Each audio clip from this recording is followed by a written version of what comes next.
Hey there, Vanagon addicts. It's Ken Wilford here at Vanagon. I promised some of you guys we would bring you back to do the air conditioning stuff. When we did that, most of it was pretty much done. We had to replace our dryer over here. I'll kind of show you that. I'm in the midst of doing some other stuff at the same time. So you can see I put a new receiver dryer in here. It's basically just, unscrewing some fittings. There's two little screws down here that hold it. And it comes with new O-rings, the ones that we sell. It's a Bear unit. It's original supplier for Volkswagen. So we replaced our dryer. The old one was all rusty and crusty.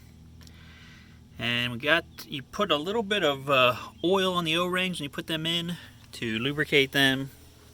I'm talking about refrigerant oil, not, like engine oil or anything like that. It's kind of funny, whoever's been working on this car in the past, they were putting like the RTV, like this stuff, blue silicone, on different places. Like I found some here on the back of the compressor. I found some down there on the dryer, which apparently was replaced, even though it looked like it came from, under the sea or whatever. It was all rusty like crazy. So what I did here, I've got a Robin Air pump that I bought a long time ago off of Craigslist. It was from a guy who was doing AC work. You need this if you're going to do some service work on your air conditioning. So you need a nice vacuum pump. You're going to need a set of gauges, which I've got here. These are from Harbor Freight, and they work pretty good. I mean, they're not expensive. They come in a kit. The biggest problem I've had with them is the knobs try to break. I'm not sure what that's all about. So basically what you can see here, we've got our gauge sets hooked to the engine. This is your low side. So you have your blue thing on this one, and then this is your high side, the red. If you've never used 134A, you need to buy a conversion kit that allows you to put the fittings on. And I would highly recommend that, because for some odd reason on like the later model vans, they had this weird size R12 fitting right here on the high side that you have to have a special Volkswagen adapter to hook to it, or when you get a 134A conversion kit, it comes with an adapter for it, and then you just can use your quick disconnects fittings. Okay, so you hook those up, you turn your pump, which I did already. It pulls down really fast, and you can see what you're looking for on your gauges is it basically pegs all the way to as far negative as you can possibly go. Okay, and you let that run for, I do, about 30 minutes. What you're doing is you're actually lowering the pressure inside the system, and that is going to suck out and also boil out any moisture that's in the system. So a new dryer is going to help, because that has desiccant in it. That's going to pull moisture out of the system once the system's running. But also vacuuming the system down, you're pulling out the moisture. You're pulling out any kind of moisture that's going to contaminate your system, because it can cause freeze-ups, ice blocks, and other things that you do not want. And then what I normally do is I have this charge deal here that goes onto the hose. I'm putting in 134A. And just to be honest with you, I believe when they were making this system originally, they were thinking about 134A, because this later model has a larger condenser on the front that will handle 134A pretty good. And it does a pretty good job with 134A. The older systems, like say you have an 84, 85, they have a way smaller condenser in the front, and it does pretty terrible with 134A.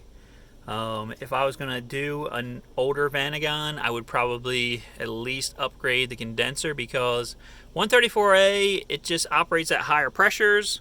It's trying to, extract the heat out of the system, and the condenser in the front is like a giant radiator. So the more space you have on it to, get rid of heat, the better. So just think about your air conditioning system as a heat pump. It's taking the heat out of the inside of the vehicle, and it's putting it outside in the front.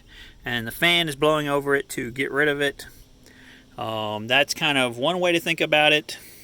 I mean, another way to think about it is it's a pump. Okay, so it's actually pulling, a low pressure, and then the low pressure, well, actually, it's pumping up a high pressure. I'm sorry. So this is the high side line here. Pumping up a high pressure. That is, well, I'm not going to explain air conditioning to you guys right now. I have to think about it myself and try to remember it. But basically what happens is right here, there is an expansion valve, okay? The pressure is dropping right there. When the pressure drops, you get a cooling, okay? It's just part of physics. And that's what's causing this to get cold up here. This is your evaporator up in this housing. So you have that pressure drop, and that causes the coolness. Okay, so one way you can experience it without air conditioning is if you put, well, and then it's also evaporation. All right, anyway, you put some alcohol on your skin, and your skin gets cool, right? So the evaporation is causing that coolness. So once you pull your vacuum on your system, you look at it, you shut everything off, you close everything, okay? And then you look at your gauges, make sure that it's holding, the system is holding, okay? So here I've had it unhooked for at least 6 minutes because that's how long the video is. Actually, it was probably about 5 minutes before that. I closed everything down. So it's been sitting here for about 10 minutes. Both needles are sitting rock steady where they were. So that means that the system is holding good pressure. Now, there can also be problems with the system having a blockage inside. I didn't, fully take every single thing apart and put everything back together. I replaced about 4 O-rings in the system. 2 of them on the back of the compressor and 2 on the dryer. And it seemed like people had been doing some work on this system. So I'm hoping that means that it's decent. So I hooked this up here, and now we're going to go down, piercing our can, okay? That's how you pierce it. Goes and screws down. There's a big stabby thing. That's the technical term for that. In this, you loosen it, and once you get to a certain point, you're supposed to hear refrigerant coming up. But I don't hear anything. Oh, yep, it happened. Okay, good. So, all right, so we've got that. Now the next thing we want to do, and this could be a little messy, if there's oil and things in the line, is always push on this little thing right here to kind of get any air. Yeah, there's a bunch of oil. Ugh.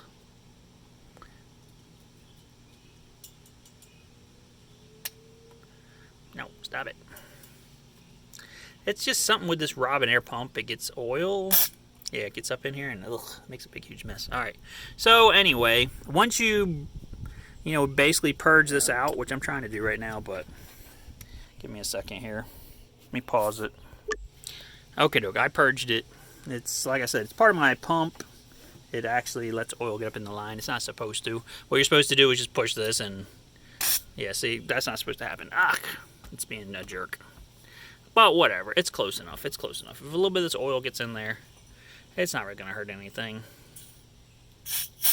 But you're supposed to do that. That's going to blow out your refrigerant, so refrigerant's fully in this yellow line right here. Then I normally open the blue line first. Okay. I open the red line. Now the other day somebody was asking me, I want to know if my AC compressor is going to come on. So how do I test that? Well, you could test it by taking a power wire from this alternator over to this green wire right here. Unplug this plug right here on the compressor, and then just kind of touch it, and it'll go click, click, click, and that'll activate, the compressor that way. Or you could unplug this little yellow connector, because this is the power feed for the compressor. And again, you're touching like a live wire to this so that it's going to activate the clutch. The thing is, if you try to activate it without charging the system, like say I turn the system on, just turn on the controls on the dash, put the key in, do that. This is not going to come on because, okay, over here, there is this trinary pressure switch. Okay, it's checking the pressures of the system. If the pressure of the system is not high enough, it will not allow the compressor to come on. If the pressure of the system is too high, it will turn the compressor off. Okay, so it has two switches inside this one unit that's doing high and low pressures.